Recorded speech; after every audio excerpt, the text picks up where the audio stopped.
Welcome to the Free Speech Nation podcast with me, Andrew Doyle. My guest this week is James Esses. James is a former barrister, a former counsellor at Childline, and also a trainee psychotherapist. James's story is quite an interesting one. He's been in trouble over the past few years because he's being very open about his views on gender identity ideology. And we explored all of that in our conversation today. I hope you enjoy it as much as I did. This is the Free Speech Nation podcast with me, Andrew Doyle, and James Esses. So, James, I was talking to a teaching assistant from a primary school last night who was saying to me that she'd got into a lot of trouble because a 6-year-old at the school had decided that they were born in the wrong body. And the members of staff at the school were giving her a hard time for asking questions about this and raising concerns about how we ought to best approach this difficult situation. She wasn't being transphobic, she wasn't being hateful, but she was being attacked on all sides by other members of staff. So this, I think, tallies with a lot of your experiences, that you've raised concerns about this entire area, particularly in relation to children and gender identity. Why is it you think that we've reached this point where conversations about this topic just cannot take place? You know, it's a good question, Andrew. I think we need to think about the scene that's been set on this topic, because the language that is used is such that it's almost impossible to have respectful, open dialogue. And I'm sure we'll get onto this a bit later, but I mean, the term transphobe or transphobic has become common parlance. Anyone who dares to question this ideology, anyone who dares to raise any concerns, even in the case of children or even in women's rights or gay rights, is automatically deemed a transphobe. And it's said with such vitriol that it's very difficult to move on from that and have any form of progressive type of conversation. I mean, you know, it's a very sensitive topic. We're dealing with a very complex mental health condition, which can be extraordinarily distressing for those going through it.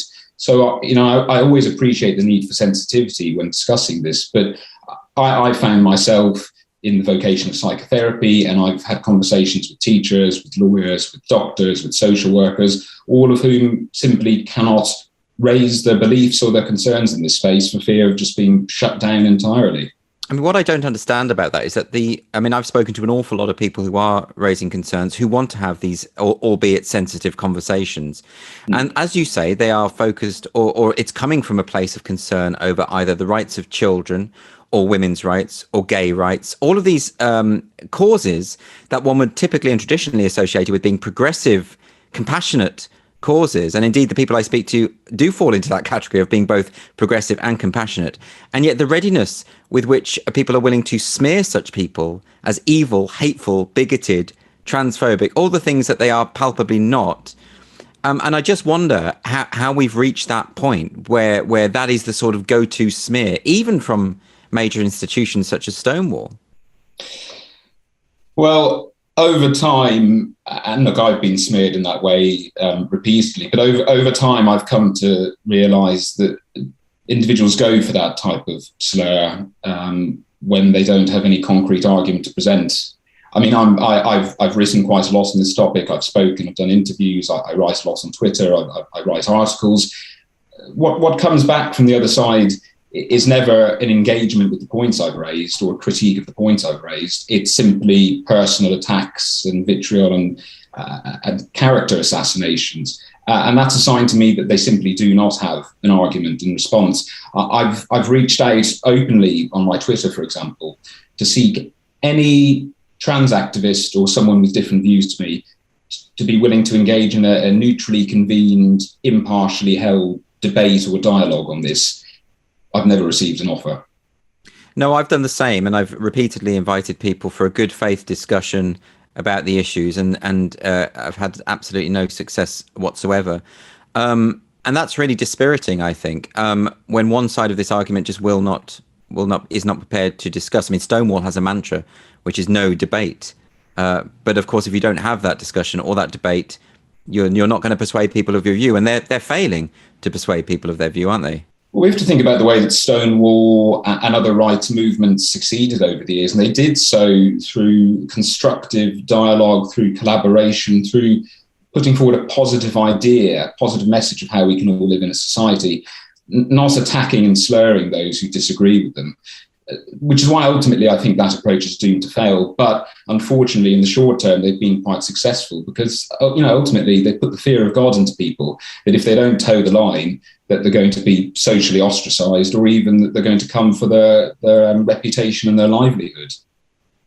So let's talk a bit about your experience on that basis, because you've specifically mentioned there attacks on reputation, attacks on livelihood. Let's talk about what happened with you when you were a counsellor at Childline. I hope you don't mind talking about that and what happened there. Can you give us some sort of background on the assumption that a lot of the people listening to this won't know about what happened to you? Yeah, so my background is in law, but I wanted to try and do something a bit more fulfilling for myself. And so I began to volunteer at Childline as a counsellor. I did that in total for about 5 or 6 years. Every week I was going in and I was speaking to young people on the phones for all manner of issues, ranging from bullying to self-harm to forms of abuse. And over time, in relation to gender identity and gender dysphoria. And I was noticing year on year, there was a significant increase in the number of children coming through to me of younger and younger ages, saying that they felt that they were trapped in the wrong body. This was quite new to me, and so I took it upon myself to immerse myself into all of the literature and the research on this topic. And once I started reading, and once I started seeing some of the treatment pathways, I'll put it as, that these young people were going down, I became extraordinarily concerned from a psychotherapeutic perspective. That ended up being the catalyst for everything that followed, including my eventual expulsion from my master's course. Well, we'll get on to the master's course in a moment, but when we talk about what happened at Childline, so you raised some concerns, and what was the reaction from those in authority at Childline? Well, initially they seemed willing to engage with me. I raised it informally with some of my supervisors, and then I sought to raise it higher up. I escalated it up to senior management. I mean, the very first thing that caught my eye, very literally, was one day I walked into the counselling room where we all speak to the young people, and there were posters plastered all over the walls from Stonewall saying, "Some people are trans, get over it." And that struck me as very odd, because prior to this, I had never seen any other form of ideological propaganda, I will put it, in that room. That was meant to be a space in which counsellors, I thought, could engage freely with each other, raise concerns with supervisors, and have discussions about what is in the individual interests of each young person coming through. But that to me was a very clear sign, actually, that open dialogue wasn't okay. So I escalated it up to senior management. I raised some of my concerns in terms of things that I had heard in training, concerns I had with Childline's own webpage. They have a webpage on gender identity, and if you read it, it reads as more of a roadmap towards transitioning for young people. So that I had quite a few concerns with that.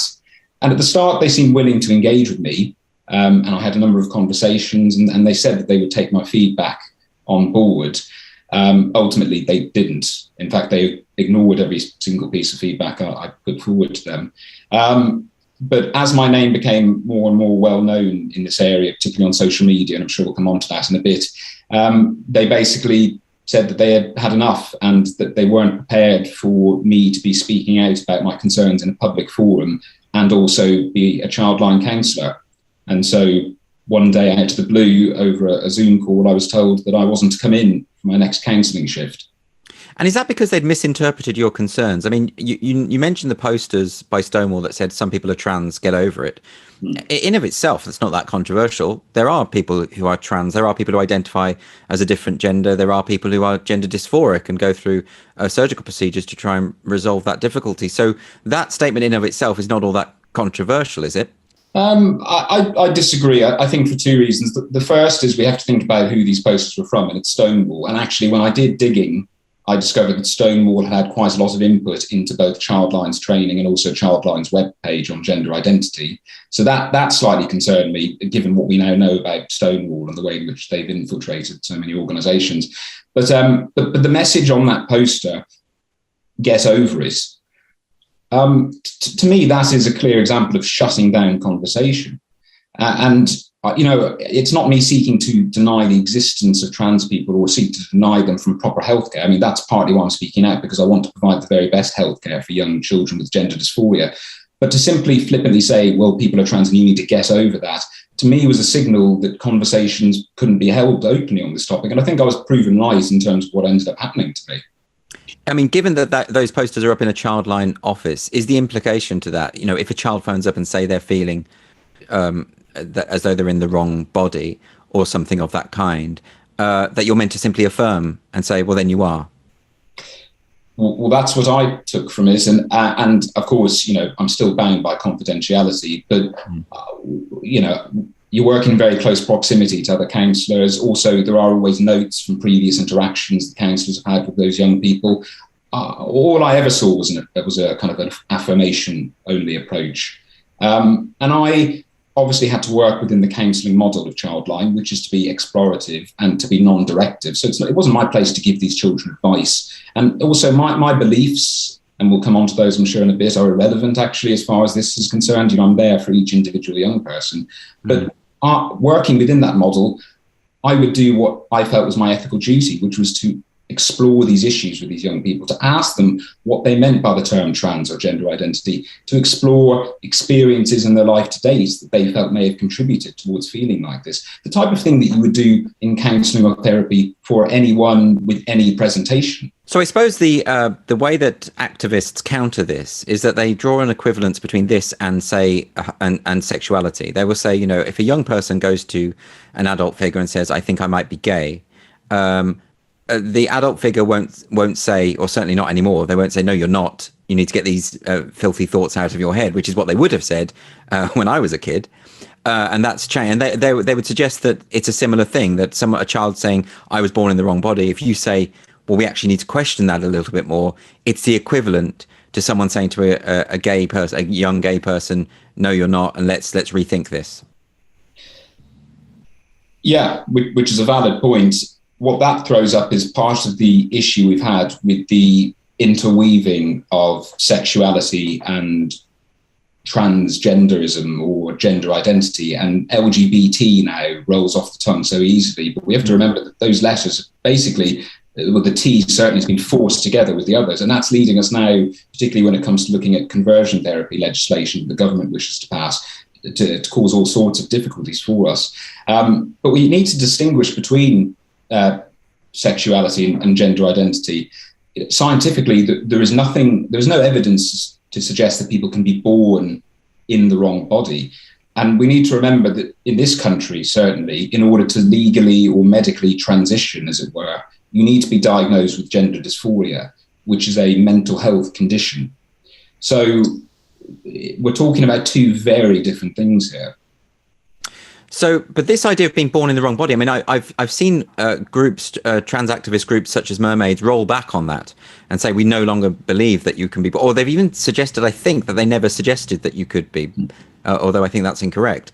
So is the debate moving forward in that sense? Are more and more people recognizing that it's not possible to be born in the wrong body because you are your body? Yeah, I mean, to be honest, we could get into kind of postmodernist critique of this, whether they've rowed back from being born in the wrong body and just saying it's how I feel, that the pathways and the outcomes are much the same. But if anything, I find that Mermaids and others are actually regressing in terms of what they're stating, regressing back to old stereotypes that I thought we had eradicated. I've come across teaching materials for primary school students recently suggesting to young boys that if they like dresses in the colour pink, or young girls who like the colour blue in football, that rather than just being a more masculine girl or more feminine boy, they may actually be transgender.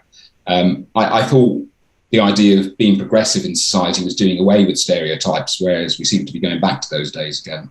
So but a lot of activists will deny that that's happening. And it's very interesting to me because Helen Joyce mentions in her book, Trans, she mentions some leaked materials from a mermaid training session in which there was a spectrum of sex put on the or at least, sorry, a spectrum of gender put on the board. And it was identified as G.I. Joe at one end and Barbie on the other, right? So that's a very old-fashioned, almost 1950s kind of view of what it means to be a boy and what it means to be a girl.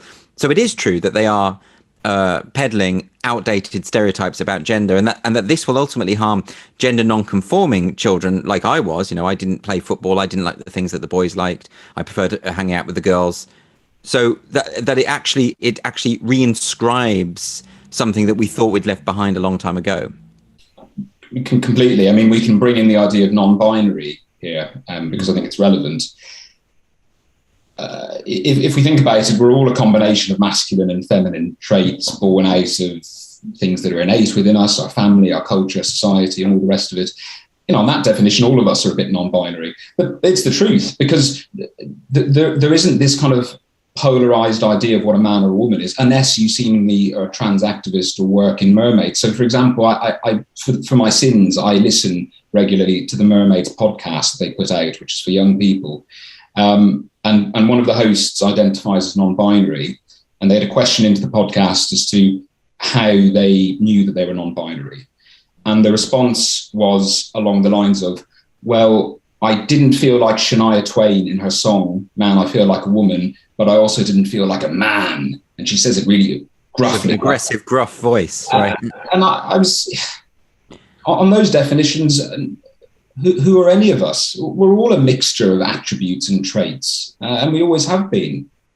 Well, the identification of non-binary strikes me as based and grounded in a very conservative view of what gender is. To identify as non-binary, you're saying you don't feel male or female. But of course, in order to not feel male or female, you have to have an idea of what male and female is, and you have to have a pretty rigid idea of what male and female are.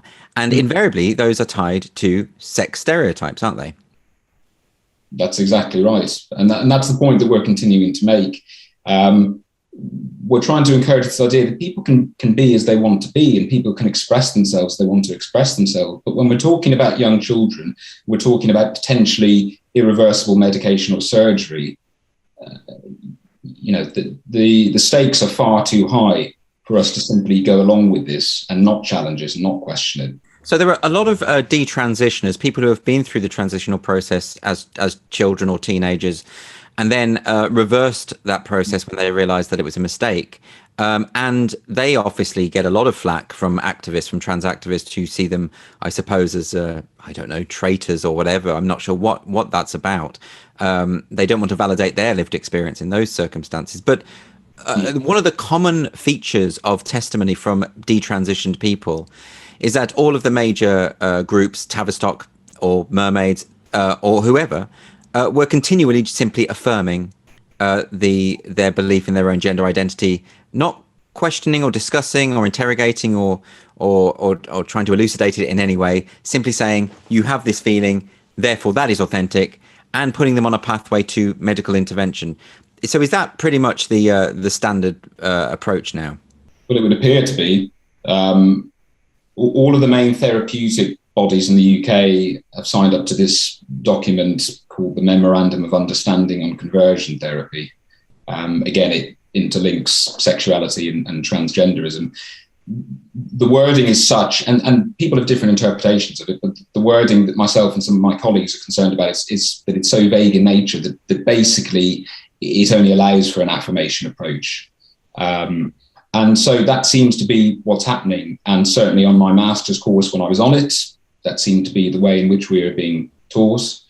If I look at some of the training that's been put out by therapeutic organizations recently, it all seems to be about affirmation. In fact, there's a group called the Coalition Against Conversion Therapy.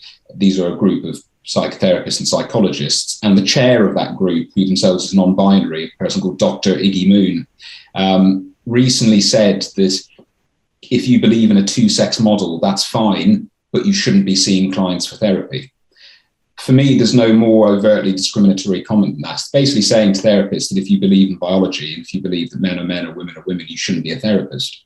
But it isn't a matter of belief when we're talking about a two-sex model. We are a sexually dimorphic species. That's a matter of scientific fact. So what is being said there? It's not clear.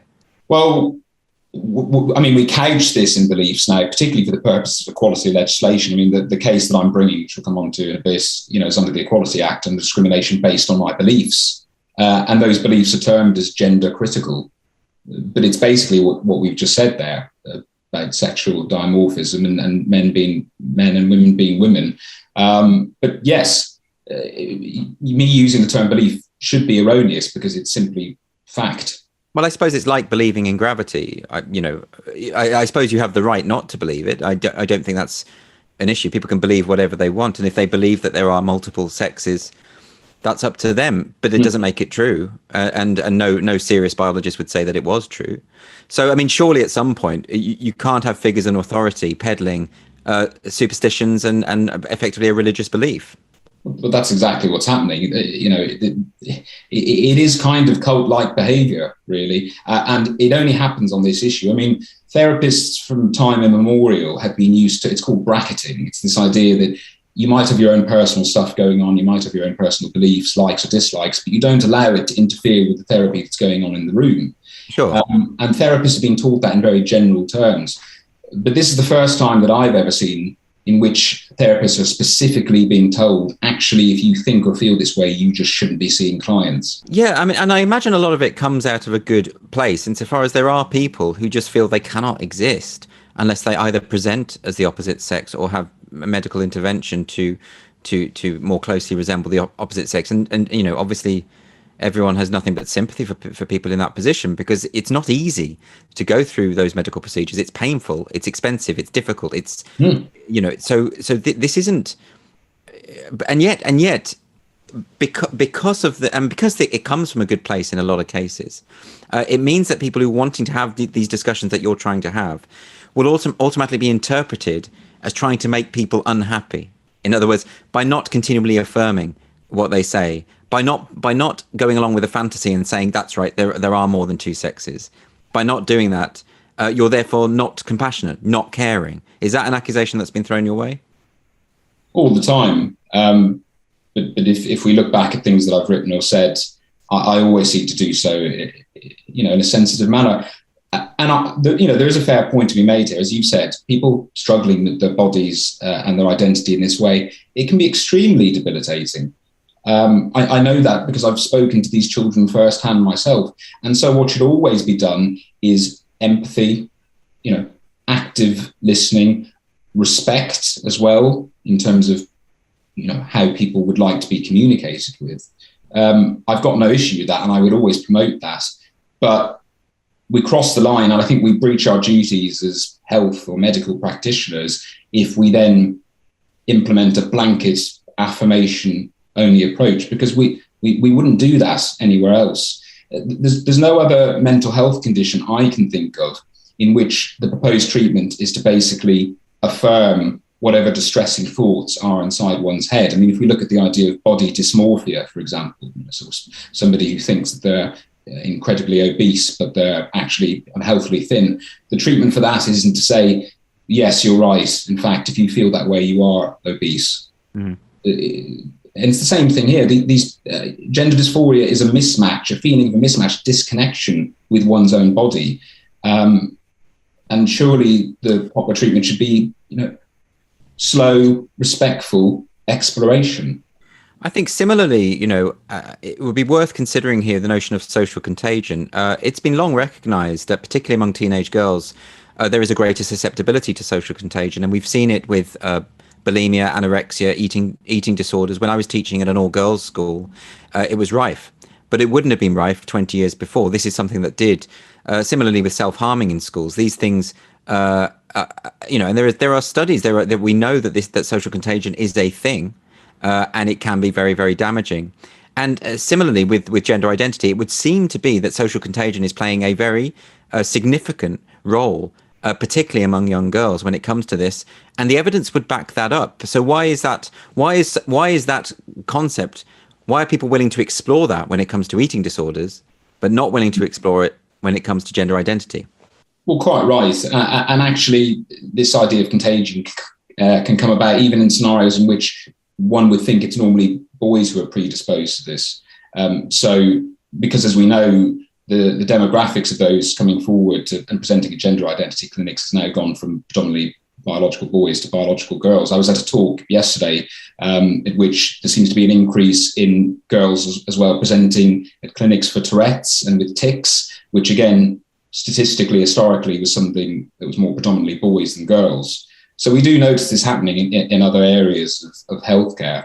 But yes, we should be having those exact same type of conversations. And I've spoken to parents and teachers at schools in which large numbers of a single classroom within a matter of weeks or months are coming out as transgender or non-binary.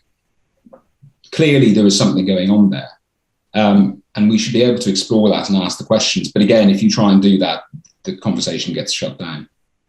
Yeah, I mean, it's an interesting one, and it's difficult to locate why precisely it's happening. I did see a study the other day talking about, I think it was anywhere between 30 and 40% of American people under the age of 30 now identifying as LGBT. And I find that astonishing because it's almost wanting to buy into a victim category, you know. And I think to make the claim that one is oppressed if one identifies as non-binary is quite an insult to gay people and to the centuries of oppression that gay people have, actual oppression, you know, being demonized, burned at the stake and criminalized. It's not the same thing as someone who simply has conservative values of male and female and wants to identify as such. I think you're right. I think undoubtedly this victim hierarchies play. I think also there is something in what young children are being exposed to, particularly in teaching again. So to give some examples, I come across quite a lot of, again, primary school materials which state to children that sex is assigned at birth, which we know to be factually incorrect. But what that would do for a young child, and I'm trying to put myself in the shoes of a young child, that raises a question mark in their head as to, well, if someone simply assigned me into a certain sex, well, maybe they got it wrong. Maybe I'm not actually who they said I was. And I can see how, particularly for a young person who's inherently vulnerable in the sense that they're still discovering themselves and the world around them, could end up going down a bit of a rabbit hole with that. I also think there's a piece about what society today is doing, which is embracing and actually celebrating young trans people. Mermaid's podcast a few months ago, the message put out to young people was that if they identify as trans, they're helping the world. That was the phrase that was used. To me, that seems like overt pressure almost being put on young people. But also, I think there's something quite exciting that's put out there about being trans, as opposed to being kind of stale, boring, straight or cisgender, whatever it might be. For example, again, I saw a workbook, a secondary school workbook, and it's got all of the various flags listed in it. So it's got the non-binary flag, it's got the trans flag, and there's many others on top of it, all multicolored, dotted around the page. And then there's boxes for cis and straight. They're just white. It's just the page. A bit boring, in other words. Well, I'm putting myself in the shoes of a young child.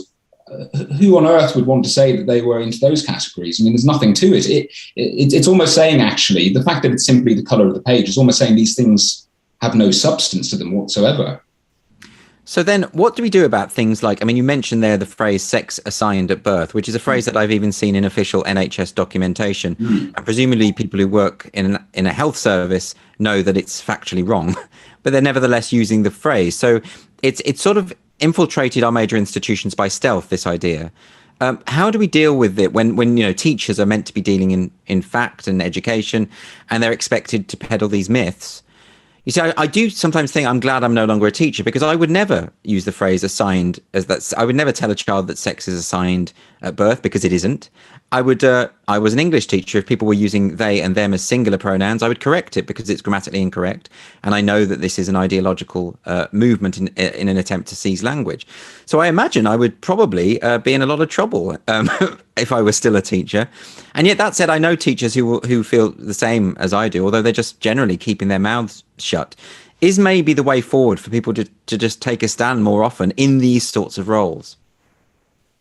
Well, pretty much. I mean, I think for a start, people need to start, particularly those in roles of authority, whether it's in the medical profession or teachers, need to start telling the facts or the truth. I attended a meeting yesterday. I can't reveal much about the attendees, although I can say it was a pretty high-level meeting, put it like that.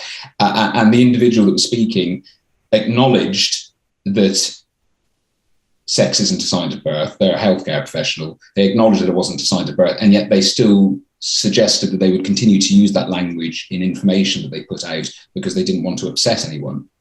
So I appreciate the sensitivities again around this and not wanting to needlessly offend people, but particularly when we're talking about science, there is objective truths, and we need to feel comfortable to say those. And I think also not making things up. I read an article, I think it was in the Times recently, by Professor Tanya Byron, who kind of has this self-help column. And I think a mother was writing in saying their young child was identifying as trans and what to do about it. Tanya Byron, in that column, stated that Joan of Arc had gender dysphoria. And on the basis that she wore male clothes when she was on the battlefield, etc. I mean, that's an incredible... I mean, there's absolutely no way that you can diagnose a long dead woman. Oh, it's madness. It is very literally a rewriting of history. And the way it was said was so casually, almost as if, of course, we all know that. I called Tanya out on Twitter. Of course, I never got a response on that. But it's this type of thing that I'm concerned about, where things are being peddled as truths when actually they've just been made up. Yeah, I mean, that's the problem, isn't it? Is that people, I mean, as you said yourself, when major medical health professionals are admit that they will continue to lie about science because they're too afraid. They're afraid of the pushback, and that is a very serious problem. And I do think our only way out of this is collective courage. And I think and it's always hard. If I think a common example which is given, which I think is exactly right, is the witch hunts in Salem. Everyone was collaborating in a lie. Many people knew it to be a lie, and it was only when there was a tipping point, sufficient numbers started articulating, yeah, this is a lie. None of us believe this anymore. It's only then that it stopped, that people stopped being hanged. It takes that sort of. But those that did early on ran the risk of being killed themselves. And that's exactly what happened to Martha Corey and Rebecca Nurse. These people did stand up and say what everyone else was thinking a bit too soon. So is it going to be the case here that we're just going to have to accept there will be casualties? The people who stand up earliest and have the courage to say what we all know to be true, they're going to get the flak. They're going to lose their jobs. They're going to be the ones who are punished. And then eventually everyone will be saying it. Unfortunately so, and I'm one of the, well, I was about to say I'm one of the victims, but I'm not going to use that word because I actually don't like playing with victimhood much. But I will say that I've fallen foul of this and I've been cancelled. But I know I'm just one of many. And I think there have to be a lot of fall guys and fall girls, unfortunately. There's a huge amount of support out there. And when people are donating to my litigation, I'm getting messages all the time saying that they wish that they could speak out about it, but they're fearful that what happened to me will happen to them, which I appreciate. And I understand that, particularly when people's livelihoods are at stake. But what I always try and do is just encourage as best as possible for people to be as brave as they can, because, although I've suffered personally throughout all of this, there is something very powerful about being true to yourself. So, I still think it's worth it. But yes, unfortunately, I think there will be further casualties until the tide begins to turn. I mean, I think that's really worth emphasising. The consolations of being honest are pretty immense, actually. I think I don't think I could live a life where I'm expected to lie all the time. I think that's quite a self-destructive thing to do, even though there are costs to being honest. But let's just quickly talk about, because it wasn't just Childline where this happened to you. This was also your master's degree, wasn't it? There was an issue with the university. Do you want to tell us what happened there? Yeah, so at the time that this was happening, I was 3 years into my master's degree in psychotherapy. I had just been given permission, actually, by my institute to set up a private practice and start seeing paid clients. And I was hoping to basically transition into a full-time vocation in this. As I said earlier, I began to get concerned about treatment for children with gender dysphoria and what was happening in the therapy profession. So I began to speak out about it. I raised some concerns with my accreditation body. I wrote some articles. I started a petition to the government asking them to make sure that they safeguarded explorative therapy for children as part of any ban on conversion therapy. And that petition ended up doing very well, actually. It got 10,000 signatures. The government responded very favourably. But of course, this upset some activists on the other side, and I could see that there were complaints about me flying about.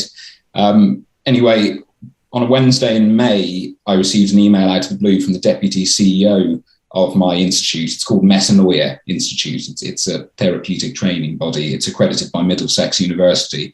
I had an email from the deputy CEO saying that there had been a couple of complaints about me and my petition. Would I come in and have an informal conversation with them? Now, I was taken aback because I didn't feel that I'd done anything wrong. I just wanted to have a dialogue. I said, of course, I'll come in for a meeting. 2 days later, it was scheduled for that Friday. But I intimated that I was quite anxious about this, and it was emphasised to me in no uncertain terms that there was nothing to be worried about. This was simply an informal chat and nothing more. I wasn't provided with any evidence or such like, but I thought that would be revealed at the meeting. Anyway, fast forward 24 hours later, so this is the Thursday, with the meeting scheduled for the following day, and an email notification popped up in my inbox from the deputy CEO, and the title was Termination of Contract. And in that 2-paragraph email, I was informed that I was being summarily expelled from my master's course, and that the meeting the following day wouldn't go ahead. They said on the basis that I brought them into disrepute. As you can imagine, I was extraordinarily shocked, and I couldn't quite believe it. I thought there has to have been some sort of mistake here. So I went to respond to the email, and I discovered that they had already blocked my email address. So I couldn't actually communicate with them. So they were moving very quickly on this and not sort of giving much scope for discussion or investigation. Oh, there was zero scope. I was never provided with any policies. I was never provided with any evidence. I was never afforded a single conversation. So I actually never had a conversation with anyone in my institution before they decided to expel me. I went to log into the intranet to try and find the policies on this. I'd been blocked from the intranet, so I couldn't even find out the basis on which they'd gotten rid of me. And then that same evening, I was just browsing through Twitter, and I discovered that they had publicised my expulsion on their Twitter page, as if ruining my future vocation by kicking me off the course wasn't enough. It seemed that they would stick the boot in and also go for my reputation on social media as well. And what was their justification for this publicly?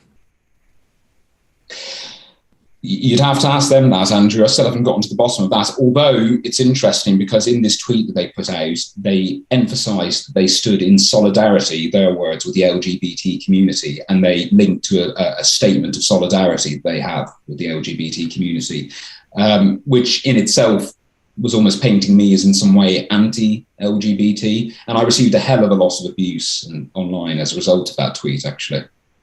Yeah, I mean, that's the implication, isn't it? That if this coincides with the statement of solidarity, that they're saying that you are failing to be in solidarity with LGBT people. I mean, and again, this seems to be the thing. So what do you think is happening there specifically at the university? Do you think it is a small contingent of very powerful activists who have infiltrated that institution and are effectively dominating through a process of intimidation, or do you think it is a more generalized ideological capture that just goes across the board? I think it's a combination of both. I think they don't like my beliefs, and that's the basis of the case I'm bringing, discrimination against my beliefs. They clearly believe that there are, many sexes, many genders, and if I believe that a man is a man and a woman is a woman, that's not okay.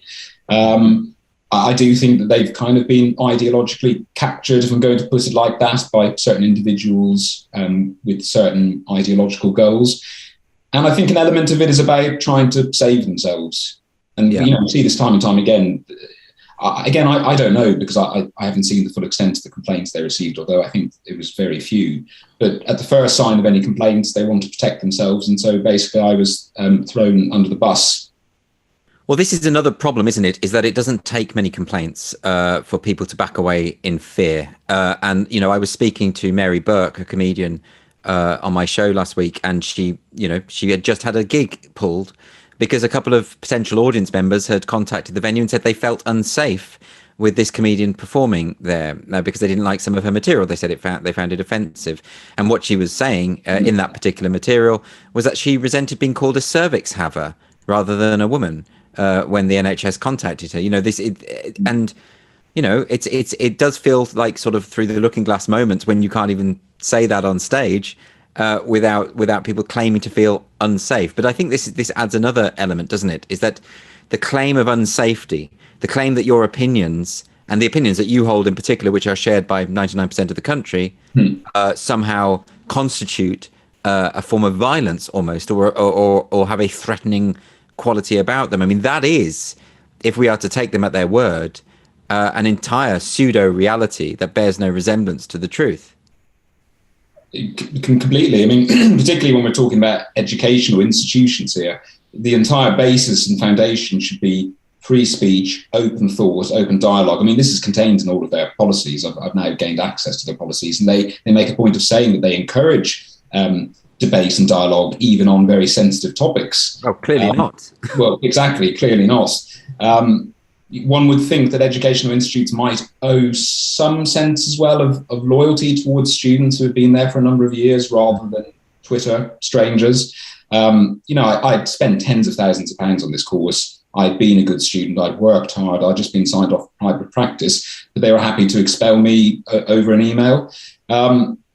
There's also something concerning about the penalty, because, as I said, it was immediate expulsion with no right of appeal. When I finally got hold of the policies, I was looking through the disciplinary policy, which talks about different sanctions that are suitable for different types of misconduct. The types of misconduct in which immediate expulsion is suitable is written down in the policy as things such as sexual assault, physical violence, or defrauding the institute.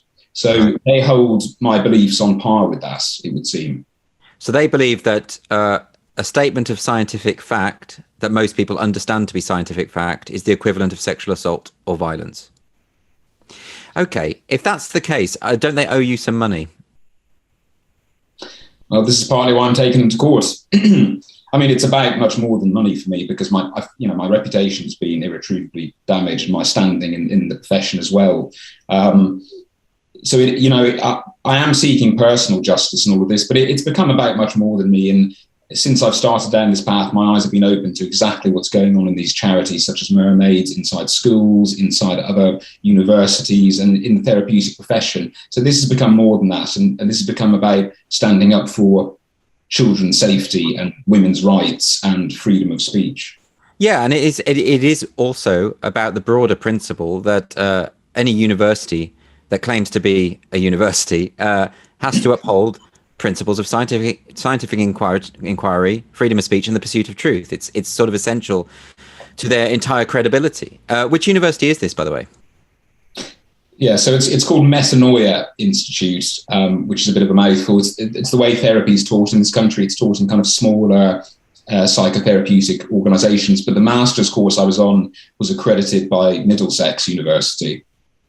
So, I mean, surely that's what this case is about, because by behaving in this way, have they not just entirely discredited their own claim to be a university of good standing?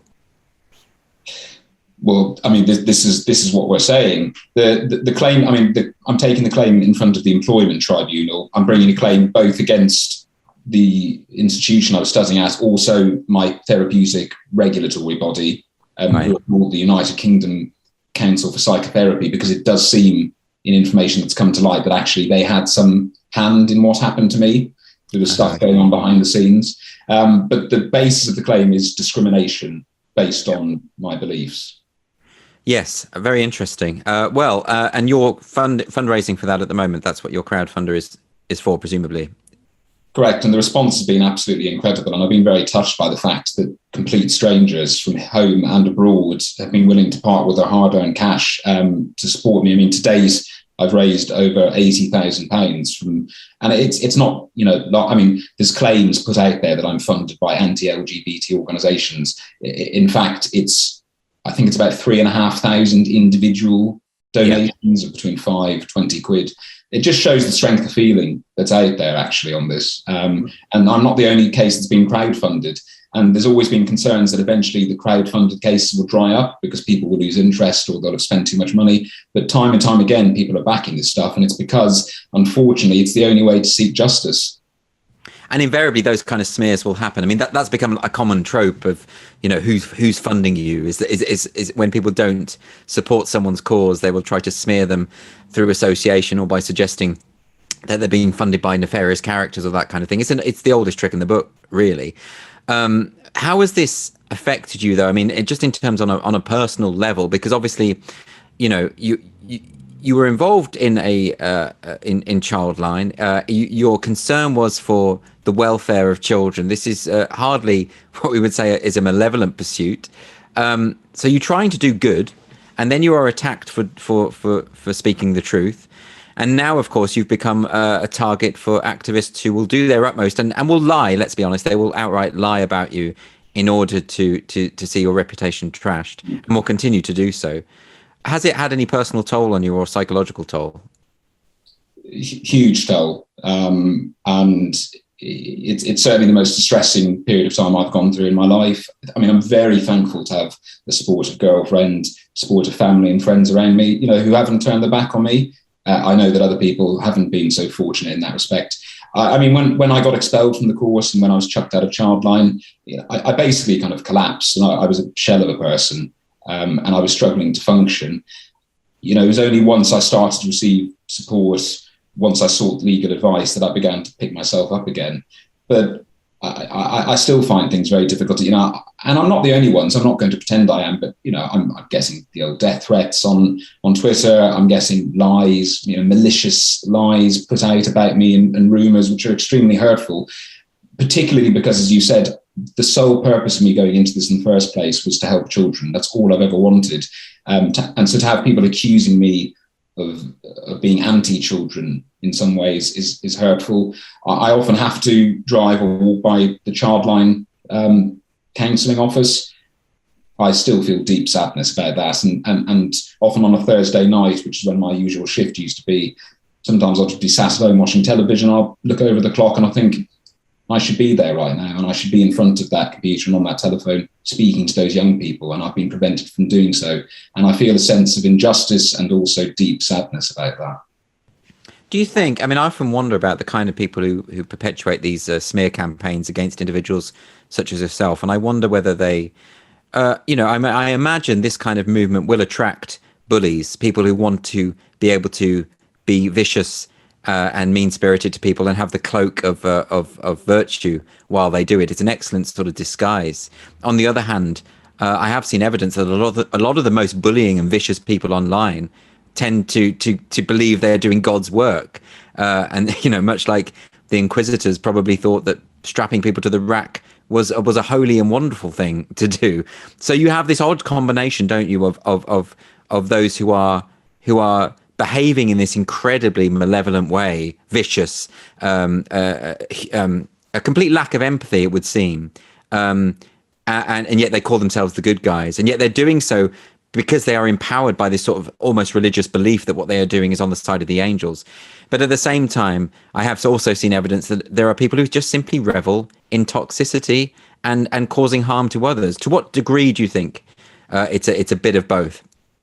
I mean, I think current ways of communicating, particularly on social media, don't necessarily help this, because all nuance is taken out of these conversations, and, you know, the increase in troll-like behaviour. So I think there is an element of that.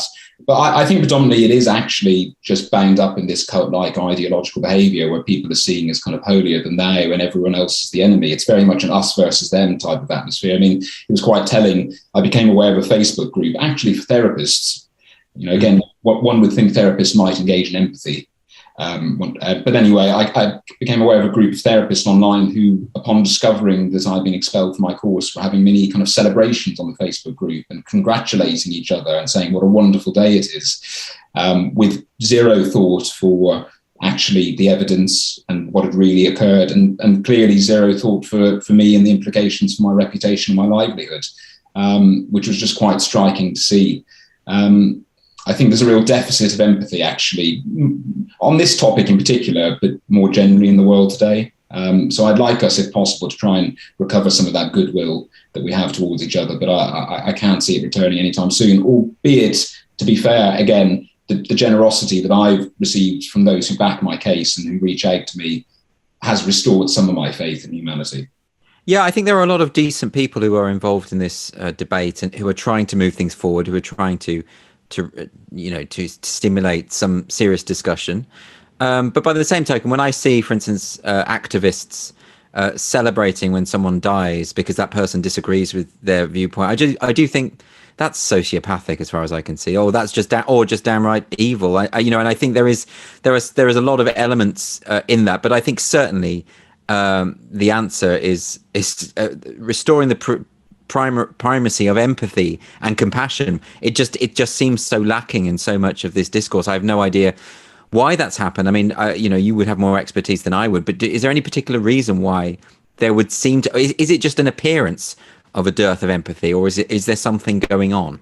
Well, I think when we're engaging over channels of computers and phones, it can be very easy to forget that there's a real person on the other side of that. I think so much of it's bound up in that. Sure as hell, these people wouldn't be saying these things to my face. And that isn't just because they'd feel embarrassed to do so. I think actually when you're confronted with an individual, you realise that they are human just as you are. Yeah. Which is why I prefer to engage in kind of face-to-face, longer form dialogue. I mean, to anyone who's listening to this podcast who is of a different view to me, please reach out to me, because I would very like to have a respectful, open dialogue on these topics, and to show people as well to kind of be role models and to embody that idea that we can be grown-ups and have sensible conversation on things that we completely disagree with. I mean, that's how humanity's gotten to where it is today. If people didn't engage with those that they disagreed with on fundamental things, I doubt our species would still be in existence. So we seem to have lost a part of that, and I'd like us to regain this if possible. But how can we, when we have Stonewall saying that to debate is a form of violence? I mean, I don't think they say that explicitly. They say that we just don't debate. But some activists certainly do say. I know Nadia Whittam said that we shouldn't fetishize debate. There's a lot of there's an awful lot of this movement is bound up with this idea that to have discussions is part of the problem. And in other words, it is, I suppose, an authoritarian movement, the one that wishes to impose its values on anyone else. And simply and claim that they are not up for discussion. So once that becomes the norm, you see, this is my worry about this. Up to a point, we can push back against it. But when that kind of authoritarianism is deeply embedded into our major institutions, as it currently is, and we're talking educational, political, legal, the media, the arts, it's just there. It does mean that it's going to be harder to turn that around, doesn't it? Because the people who might enable and facilitate those discussions are part of the problem. Well, this is why it has to happen in the schools and in the universities. People can change, and our brains and our brain wiring can change over time with enough repetition. But I think to a large degree, a lot of adults who are very hard line on these issues, it's going to be difficult to change them. I think it has to come down to children and actually making them feel safe enough, if we're going to put it like that, to be able to have disagreements and to have conversations. That's precisely my point, is that I agree with you. I think education is key here. And I think a liberal education, an education that encourages discussion and debate and disagreement. When I used to teach critical thinking, the first thing I taught was that once you've thrown an insult, you've lost the argument. You mustn't assume the worst intentions of your opponent or the person who's arguing against you. But while we have a situation where teachers, irrespective of their personal beliefs, are expected to peddle an ideological line that is anathema to discussion and debate, how on earth can we possibly hope to achieve the kind of goals that you're outlining?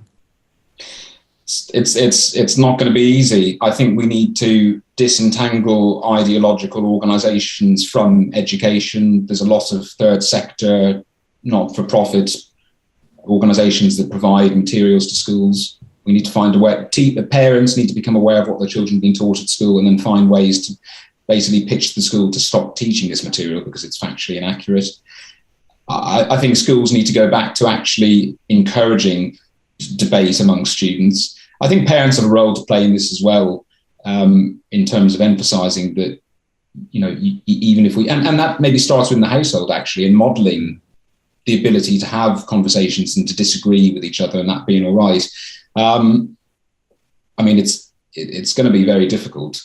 I am fearful for the future in that respect. Well, I think it needs to be bigger than just individual parents. I mean, I've spoken to parents who almost, well, they've said they see it as their role now to de-radicalize their kids from what they've been taught during the day at school, And of course, there are a number of parents who now homeschool precisely because of reasons such as this. But that only gets us so far, because really what we need is a kind of institutional shakeup.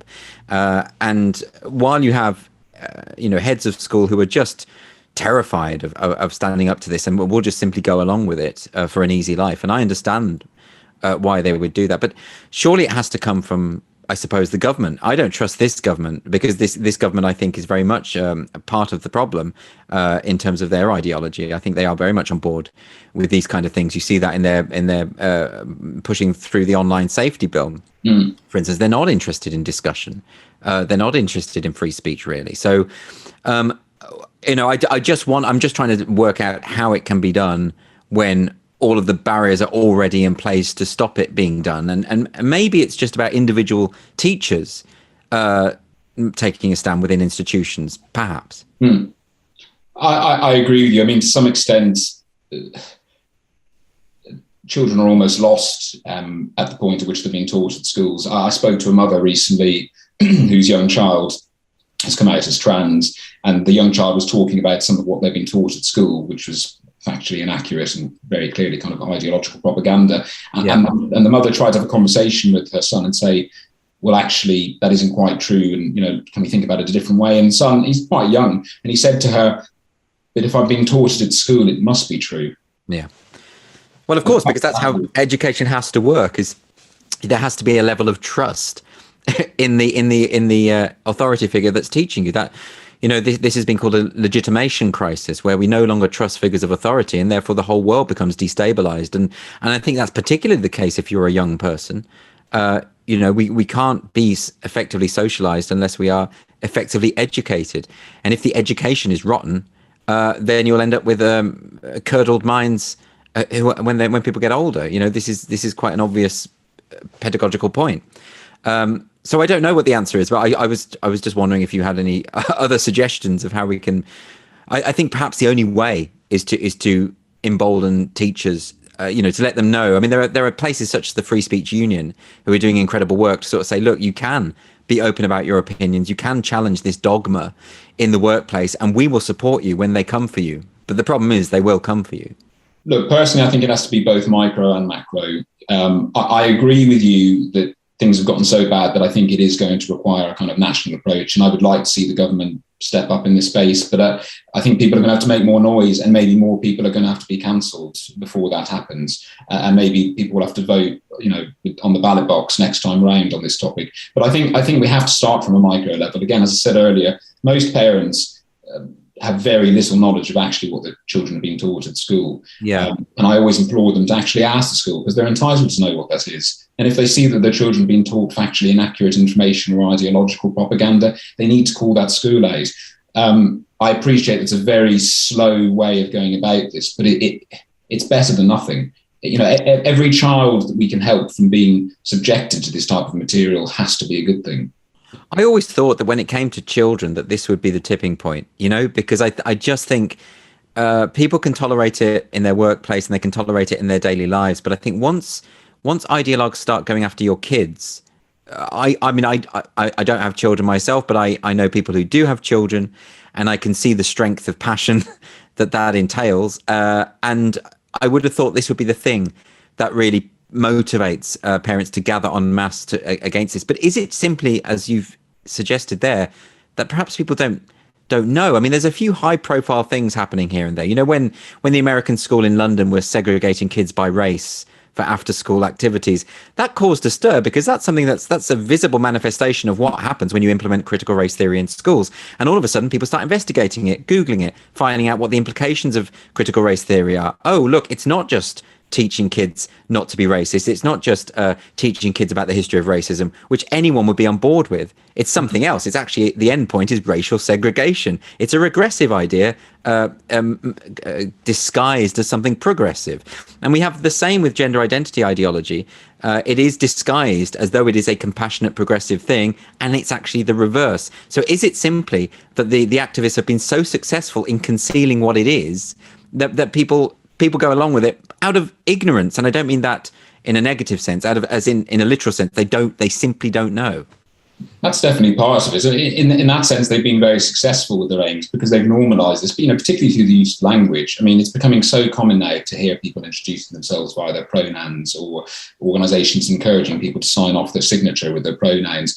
That has normalised things in such a way in that people kind of go along with it because it's become what they're used to, actually. But if they were to take a step back and think about, well, what is going on here, I think they'd have some concerns with it. Even visualization and images, flags, for example, the non-binary flag being used as pedestrian crossings, etc. I've always found the crossings one particularly interesting because particularly when it is literally the only crossing that one is legally and safely meant to use on the road, it's almost forcing people to subconsciously go along with an ideology in order to remain safe. From a therapeutic point of view, I find that quite fascinating. I think part of it as well is that parents don't necessarily know what's going on. So I've had a lot of complaints about the charity Mermaids, and I've been provided with screenshots, for example, from Mermaids kind of youth forum, they call us, where the young people can talk to each other. But there are adult moderators who work for Mermaids. And I saw one in particular in which a young girl had come through and said that she didn't feel comfortable in her body, she didn't like her breasts, but her parents wouldn't let her get a breast binder because of the health implications. And without any exploration whatsoever, the adult Mermaids moderator offers to send her out a breast binder for free behind her parents' back. Right. That's what we're dealing with here. I mean, that surely is going to stir the ire of parents. Just the sheer fact that there hasn't been an open dialogue about what is in the best interest of their offspring. I would have thought that would be sufficient. Do you think when it comes to mermaids in particular, I mean, I know that there are some people who are now looking into mermaids a great deal, but to what extent is this just a rehabilitated form of homophobia? It's just, I mean, there was that private joke in the Tavistock clinic about, the staff were saying, well, soon there won't be any gay people left because gender non-conforming young people more often than not turn out to be gay, of course. And so a lot of gay rights activists, and because being gay is and all of the achievements of gay rights have been based on a recognition of the reality of biological sex. It's key. Is this just a new way that homophobia has become mainstream? Interestingly, on another screenshot I saw from a Mermaids chat room, there was a kind of poll up ranking sexualities based on their level of transphobia. What does that mean? Yeah, it's an interesting one. I think lesbians came top from my memory, but it was very odd to even see that there, actually, because to even think about it in those terms is quite odd. But anyway, I'd use that as an anecdote to possibly support what you just said. But I do think we need to look at the gay community and their concerns quite strongly, because, as you said, the links between those with gender dysphoria who end up coming out as gay is so stark. And I'm hearing anecdotally in certain cultures, for example, that certain parents would rather their kids were trapped in the wrong body and straight than be gay. And I think we need to take those things very seriously. We also need to look at what's happened, the amount of vitriol that's been thrown at, for example, LGB Alliance. They've set up an organization, they've dropped the T, which seems to be the most controversial aspect of what they've done, because they're saying, well, these things don't have anything to do with one another and we need to support the rights of gay and bisexual people. And they've been attacked and smeared, and we know that Mermaids are leading a legal challenge trying to get their charitable status removed. So there's definitely something there. Well, also just simply, there have been websites that have collected the extent of anti-gay vitriol that is now the norm on social media. And it's always coming from people who support gender identity ideology. There are thousands and thousands. And it's old school homophobia, things like saying that AIDS is a good thing, because it was killing off the gays. Faggots should die. Homophobia ought to be normalized. I've seen that phrase an awful lot. And it isn't just you can find anything on Twitter if you look for it. There's always a few idiots saying something, but I've seen thousands and thousands of these coming from people with the Progress Pride flag in their bio. So it's a very real growing thing. There is this burgeoning aggressive homophobia coming from those who support gender identity ideology. So this is something that people need to recognize and understand. This is a kind of re-emerging and anti-gay sentiment, even using the old tropes that I thought had been left behind. I've been pretty shocked by it. And in tandem with that, the kind of aggressive misogyny that we have seen coming out of the more vocal proponents of gender identity ideology, rape threats, overt sexualization of women if they want to denigrate them. All of this, there seems to be a connection here, which I think it would benefit us for people to do some serious in-depth study into this development. Yeah, again, it's a mixture of lacking empathy, but at times active kind of vitriol or hatred towards certain groups of people. I've seen trans activists say and demand actually that there should be double mastectomies on demand for them because women can avail of the same when they have breast cancer. Right. The fact that type of statement is being put out there is really deeply concerning. Going back to the sexuality point of view, I mean, we need to think about even the term kind of same-sex attracted is being eradicated. And there are people out there being told that they are transphobic because they don't feel sexually attracted towards somebody biologically of the other sex who is transitioned and is now the same gender as them. I mean, we can't. How can we exist in this space actually in which people's mere innate sexual attraction can potentially be transphobic? And a lot of people will say that they don't believe that's happening, but I can guarantee that it is. I mean, it's all over the place. And thankfully, as I say, there are websites that collate this stuff so you can see the extent of it. But simply denying it isn't helpful. I remember there was a poster up at a university, I think it might have been Sheffield. Some activists had put up a poster saying genital preferences are transphobic. And I remember at the time, a lot of people saying, well, this is just a myth. This is just propaganda. No one's actually saying that. But now more and more people are explicitly saying that. And they're saying, really, to be gay is to be a transphobe. So, I don't know what you do with that because it's such an incoherent stance. And the more that becomes normal, the more that these divisions are going to be exacerbated, right? Well, you've touched upon this in quite a lot of your work, Andrew, around this whole, hashtag be kind movement and often not affording the same to other people that they engage with. It's pure hypocrisy. If we think about the term cis, for example, cisgender, myself and most people I know reject that term. They find it to be offensive, actually. And we have trans activists who say that you must, potentially on pain of criminal punishment, use our pronouns and see us how we see ourselves. But it's okay for us to keep calling you cisgender, even if you don't identify with that yourself. It's just pure double standards at the end of the day. Well, cisgender doesn't make sense unless you believe in gender identity as a thing. And most people don't. Most people don't have a gender identity. They don't think it exists. So you can, and a cis person is one who identifies with the sex they were assigned at birth. That's the definition, right? But sex isn't assigned at birth, and I don't have a gender identity. So to describe me as cis actually makes no sense at all. What it is, of course, is imposing an ideological value judgment onto someone else, one that they might not share. It would be like me saying to someone calling someone I suppose a non-Catholic or a Catholic, or just deciding to impose this value when it just doesn't make sense to that person. Yeah, on its face, it's incoherent and illogical. It's the way in which it's being said as well. So on one level, I and others reject that term because we say it doesn't apply to us and it doesn't make sense. But it's the vitriol with which it's said. Yeah. For example, again, I've seen on Twitter, for example, kind of emojis and pictures depicting I think it's like a tissue box that says cis tears on it. Yeah. So any person who they deem to be cisgender is complaining or challenging something, that's to represent the tears that they should be crying.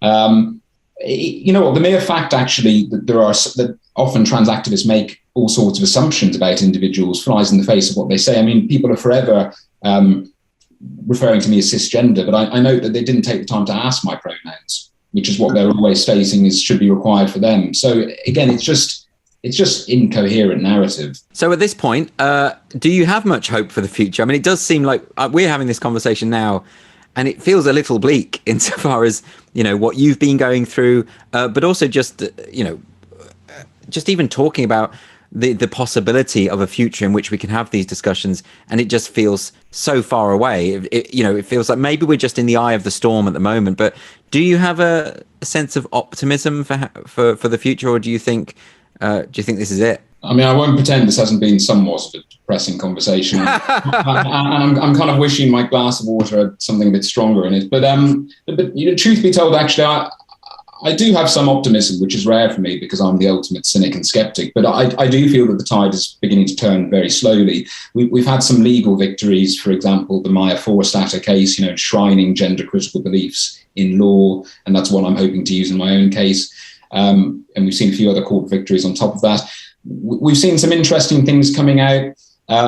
For example, the Equality and Human Rights Commission response to the conversion therapy legislation, saying you need to push pause on banning this for gender identity because there isn't an evidence base here and it needs to be subjected to proper scrutiny.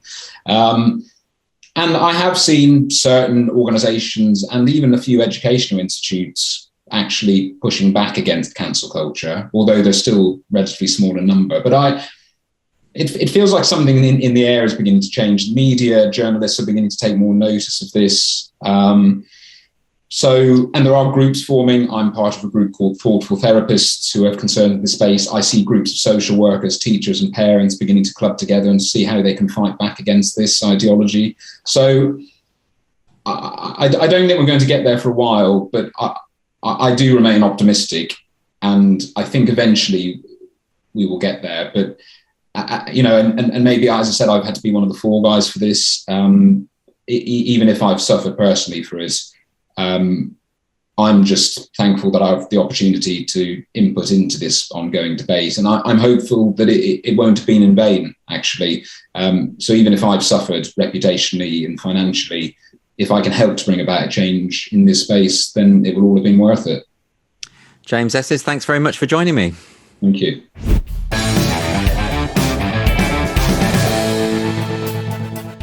This has been the Free Speech Nation podcast with me, Andrew Doyle, and my guest, James Esses. If you're interested in supporting James, you can do so by going to Crowd Justice. Just search for James Esses and you'll find out what you can do there. If you've enjoyed the podcast, please do like and subscribe, and make sure that you join me next week when I'm going to have another fabulous guest. See you then.